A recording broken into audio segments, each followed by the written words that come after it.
తగలబెడతా, నీ బండి తగలబెడతా అంటున్నాడు. అంటే వాళ్ళు ఏమైనా చేతులు ముడుచుకొని అగ్గిపెట్టే నీకు ఇచ్చి నీ చేతిలో పెట్రోల్ బాటిల్ పెడతారా తగలబెట్టని? నీ ఊరెక్కడా, నీ కథ ఎక్కడా, నీ వ్యవహారం ఎక్కడా? ఎక్కడికి వచ్చి నువ్వు మాట్లాడుతున్నావు? వాళ్ళ అడ్డాలోకి వచ్చి వాళ్ళ కార్యకర్తల మీద వాళ్ళ ప్రజల మీద నిన్ను తగలబెడతానంటే వాళ్ళు ఎందుకు ఊరుకుంటారు? ఆయన అందులో భాగంగా మాట్లాడిన మాటలు తీసుకొచ్చి ఊరినాయన ఇక రౌడీజం అయిపోయింది, ఇప్పుడే ఇట్లుంటే తర్వాత ఏంది? చలో మరి నవీన్ యాదవ్ ఎంతమందిని ఏం చేసిండో చూపించవచ్చు కదా. గింత ఘోరంగా ప్రచారం చేస్తారు.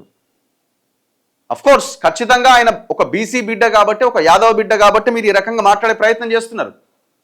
ఇదేమవుతున్నది? బీసీలు పోలరైజ్ అవ్వడానికి ఉపయోగపడుతున్నది. ఏమైపోయిందంటే కేటీఆర్కి ఒక స్ట్రాటజీ లేకపోవడము, లీడర్గా ఇంకా ఆయన మెదడు ఎదగకపోవడము, ఇగో వీటన్నిటి కారణం. బంగారుపల్లెంలో నవీన్ యాదవ్ చేతిలో పెడుతున్నాడు, నువ్వు ఎమ్మెల్యే నాయన అని చెప్పి. ఇట్లనే మాట్లాడి మీరు ఒక 4 రోజులు, అది వాళ్ళకే అడ్వాంటేజ్ అవుతుంది.